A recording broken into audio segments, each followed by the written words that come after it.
The following program is sponsored by Happy Science.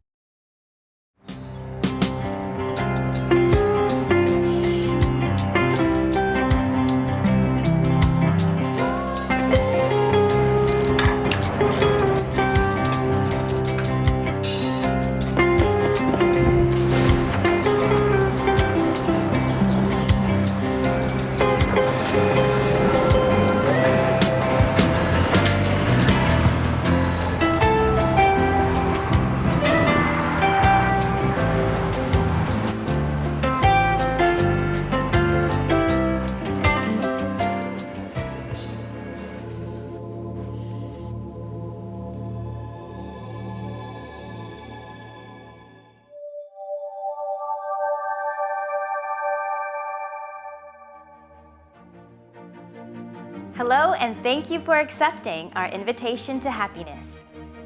Ryuho Okawa is known as a global visionary because of his deep spiritual insight and commitment to guide the world to a brighter future.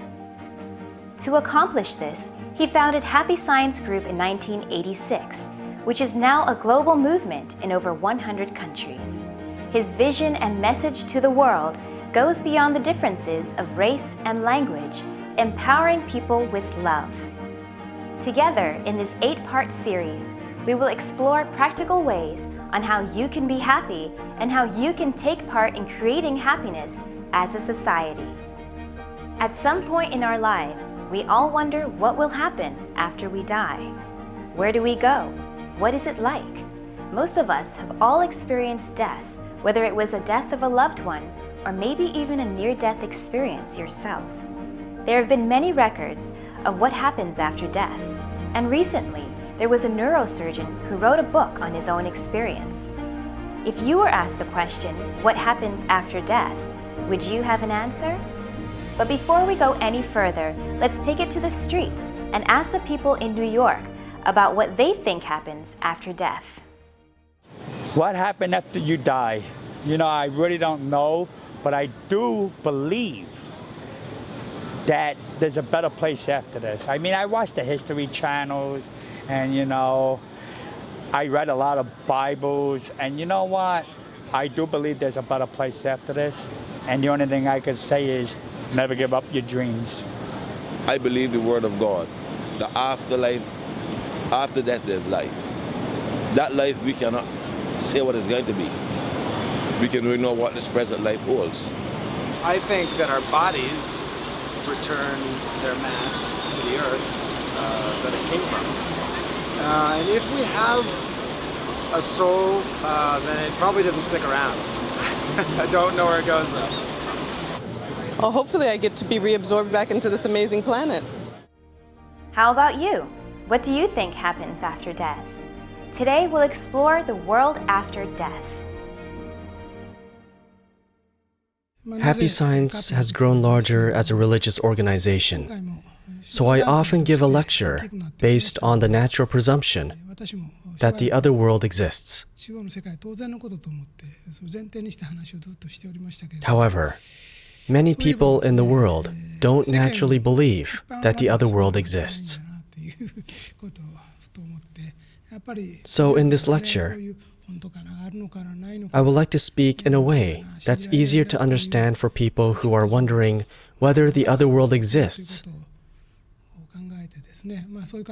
and those who say they don't believe in it, as well as those who are just about to acknowledge the truth. Modern science has developed significantly in the last 200 years or so.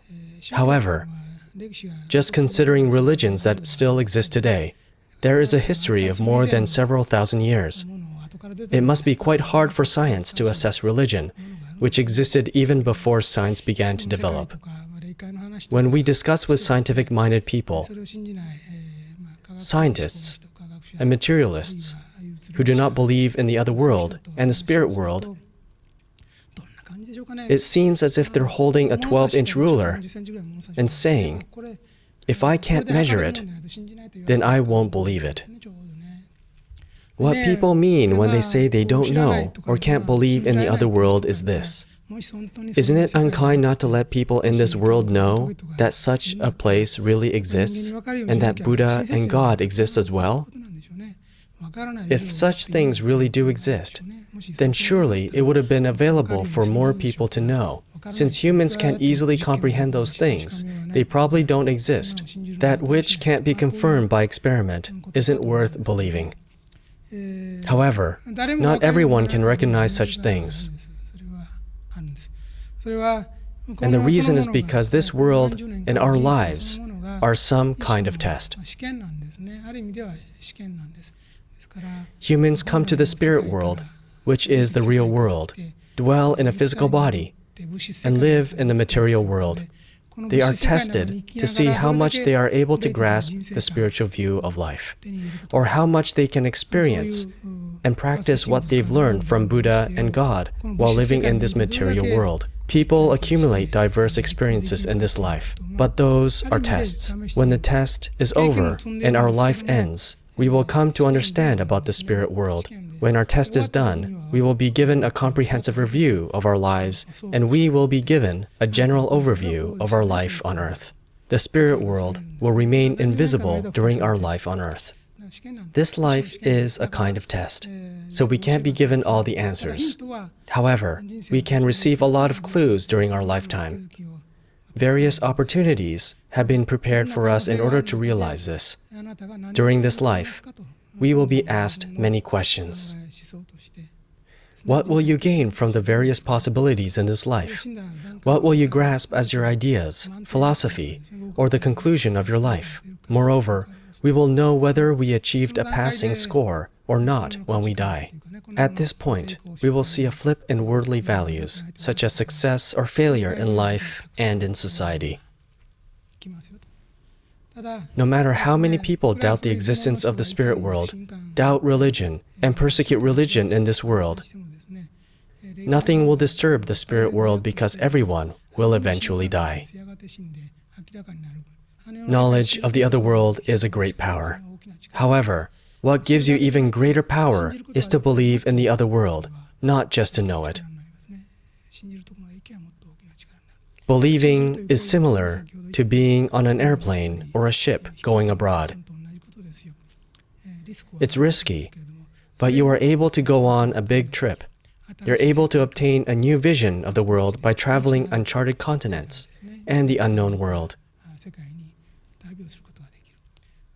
Not being able to believe means that you're unable to see or experience the world beyond walking distance.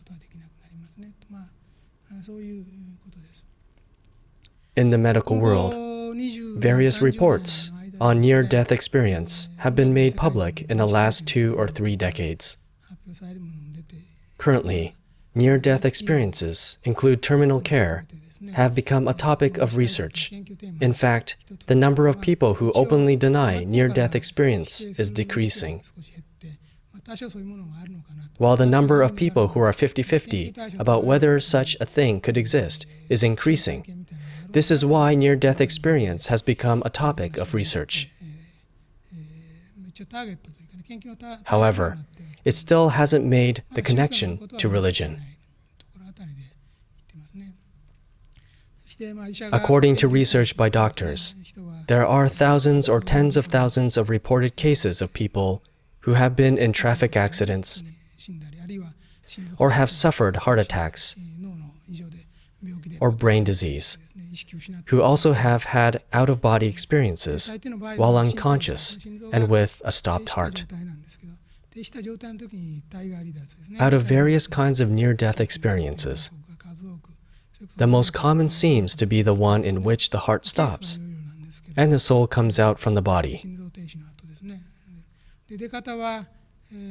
The soul is usually watching his or her own body, lying on the bed in the intensive care unit at a hospital, 7 to 10 feet above the body, closer to the ceiling.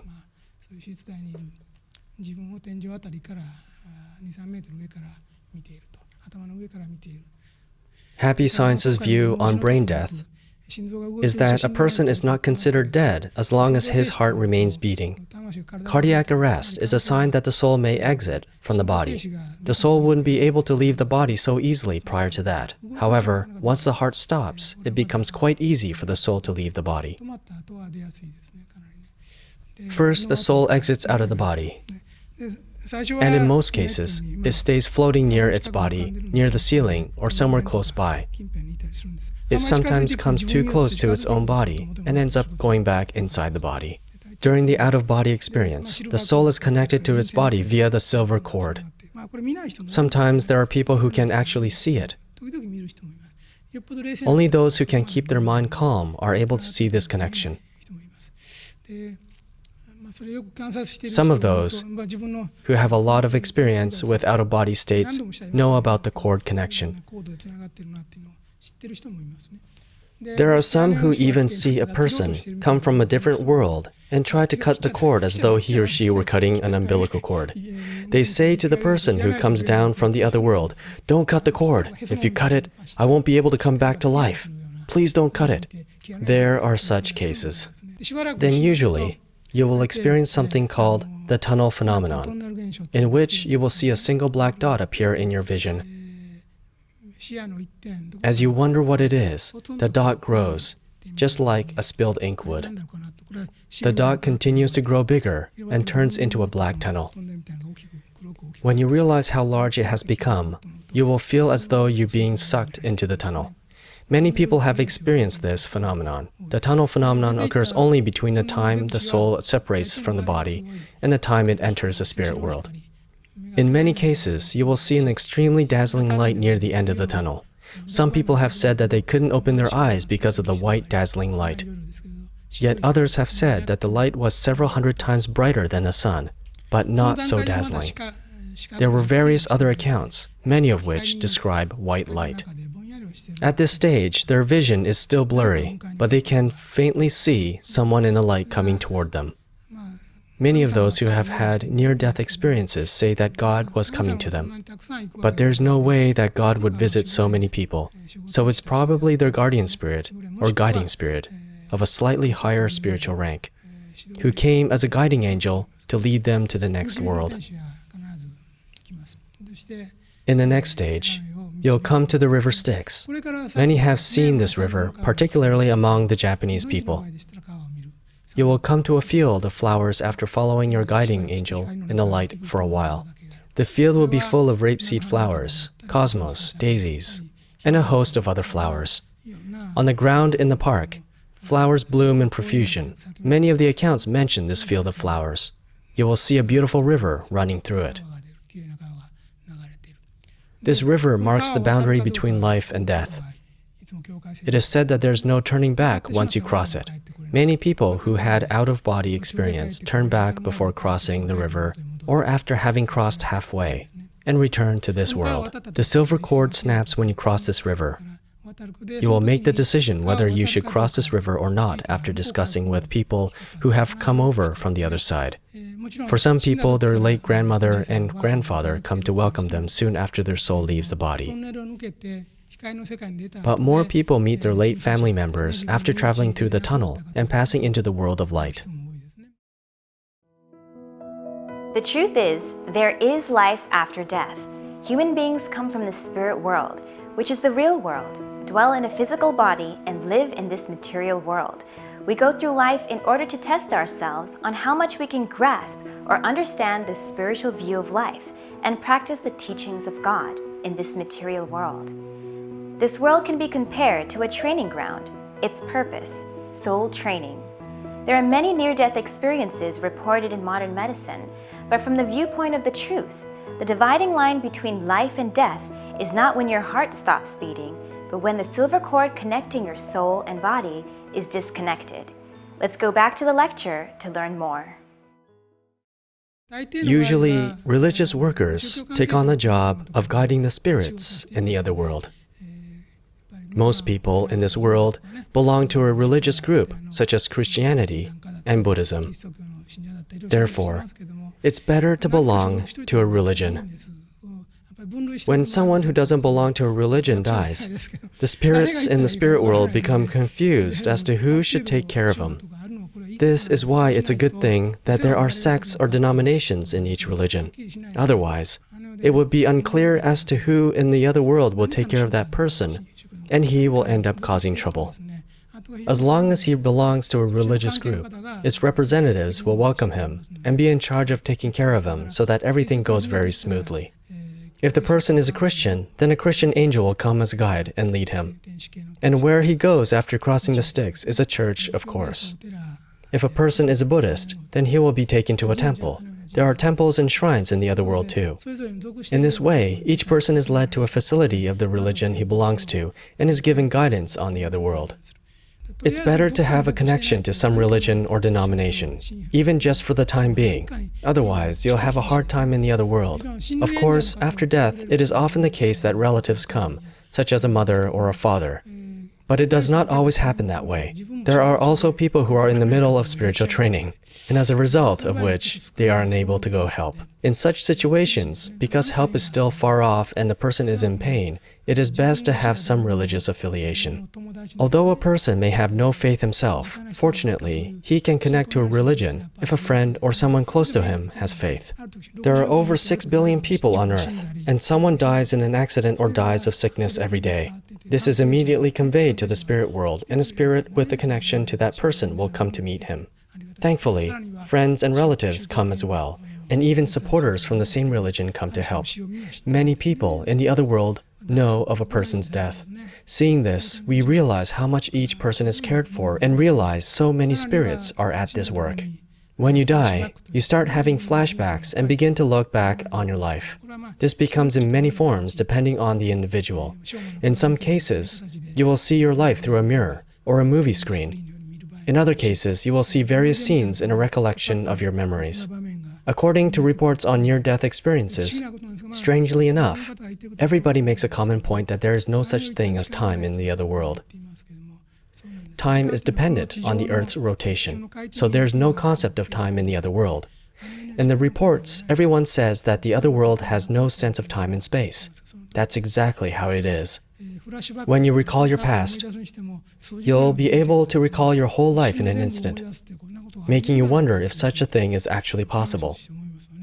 Usually, you would think it would take several years to review even the highlight versions of your life, but you'll be able to recall everything in a moment, starting with your childhood.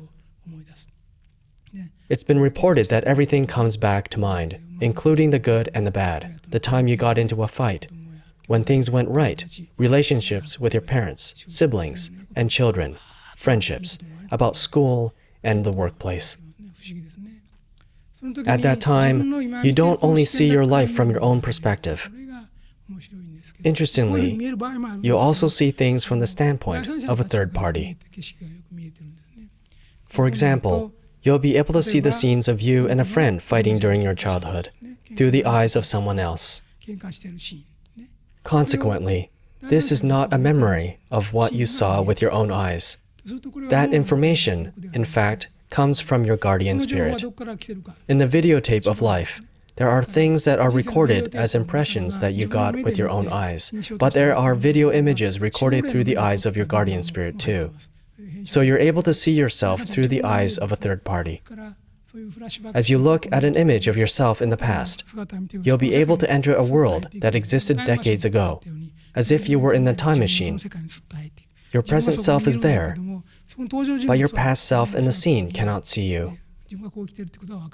According to one report of a near-death experience, a weapons seller recalled having sold his weapons.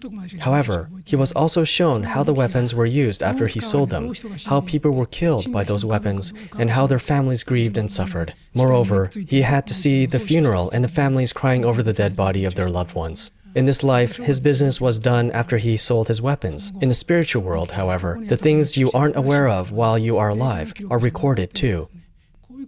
You'll have to study these things in the other world shortly after you die. Your destination in the spirit world won't be decided until you have studied these things and reflected on your past deeds. As you are shown each scene from your life, you'll be asked to judge your life. What do you think of this scene? Was this the right thing to do or not? What would you have done in this case? People who have received a science-based education often say that they don't believe things that they aren't scientifically proven or logically explained. However, nothing is logical in the spirit world. The spirit world is far from logical. Therefore, it's impossible to logically explain a world that's not logical. It is just like measuring the size of a sky by using a 30-centimeter ruler, as mentioned earlier, which is impossible. The only logical thing about the spirit world might be the law of cause and effect, as taught in happy science. In other words, it's the law of cause, condition, result, and reward. Everything has a cause to which a condition is added. Then a result arises, and through the result comes a reward. This order logically exists. There's such a relationship. There's always a cause to everything, a condition added to it, and that gives a result. And through that comes a reward. However, there's nothing logical at all about the spirit world aside from this. I've mentioned about having to pass through a tunnel through the near-death experience. But this is for people in general who don't have much knowledge or experience regarding the afterlife, who live every day soaked in the three-dimensional vibration. In my case, I can move straight to the spirit world without going through the tunnel. I now exist in a three-dimensional world. However, the truth is, all fourth, fifth, sixth, seventh, eighth, and ninth dimensional space coexist in this three-dimensional space. Shakyamuni Buddha was correct in saying that the dimension of enlightenment you obtain in this world and the dimension of the other world you return to will be the same. Which world you'll go after death is determined by how well controlled your mind is and the dimension of enlightenment you've obtained at that point. A person whose mind isn't well refined has a third-dimensional vibration. So if you do, you'll struggle to make it to the fourth-dimensional world after death. You'll need to experience something similar to shedding your skin or growing out a shell. Also, after you go back to the other world, you must remove a lot of the worldly grime that's stained on you. You have to scrub off the dirt you accumulated from the diverse experiences of this world, study the essence of time and space, and experience what is to be a human being. After going through this process, you'll come to know the purpose of your life and mission for the very first time. You'll think, so that was the purpose of my life. The afterlife is not intended to be a place for you to suffer or lament. Of course, it can be that kind of place for people who live a mistaken way of life. However, for those who live righteously, the other world will be far more beautiful, peaceful, and happier than this world. It's such a wonderful world that only a small number of spirits want to come back to this world. In a sense, your life in this world is a test. You accumulate many experiences and are experimented with for a certain period of time without you knowing. And depending on the results, you may end up in a world of suffering. This is why it's a huge problem not to know the truth. Modern society is in a truly dangerous state because many people consider this truth an unscientific superstition or an obsolete idea that only people long ago believed in. We have the job to save people in this world, and this job will continue even after we die and return to the other world.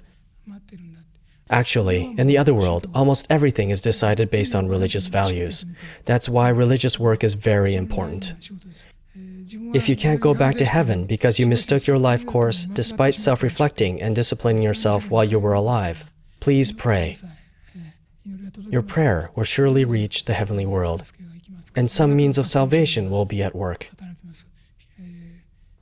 Angels will come to help you, or perhaps some other means to save you. Don't forget to pray. Even a short prayer is effective. This is a tool to make contact with the higher realm in the spirit world. It is important to have those kinds of tools. Reflection, prayer, and recitation of sutras are all cell phones that will connect you to the other dimension, the higher realms in the spirit world. I wish each and every one of you experienced those things. After departing earthly life, the deceased are shown the life they just lived.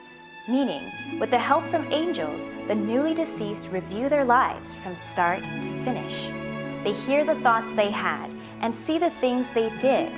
What determines their ultimate destination is a level of spiritual awareness or enlightenment they attained while living in the earthly world. In the other world, almost everything is decided based on your thoughts and deeds. People who live with an honest and good life in this world will be the happier ones in the spirit world. Self-reflection, prayer, and being aware of your thoughts and deeds are just some of the ways to get in contact with and receive guidance from higher spirits to achieve happiness both in this world and the next. Once again, thank you for accepting our invitation to happiness, and join us next week where we will explore what is needed for world peace. See you next time.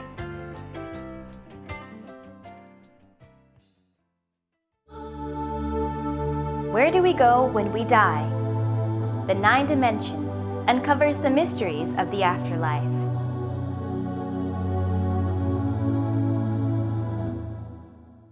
I use the book it's like the emergency kit when you when you have to think differently, and that's when, oh, where's that book, and you have to look, oh, maybe I have to reread this and hopefully find an answer where you are now. If you're looking for a possible answer in life, then you will like this book. Why are we here? How do we find happiness?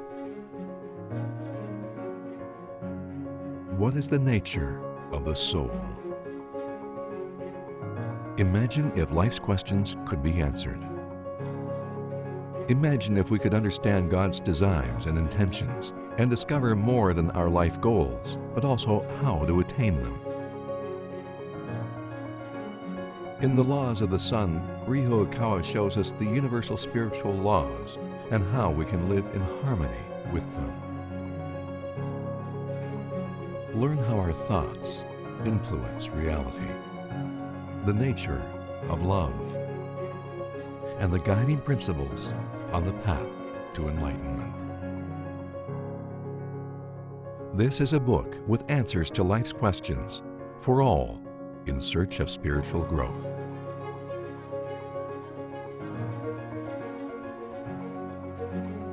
From an author who writes to unite humankind in peace and harmony. The Laws of the Sun. Available now.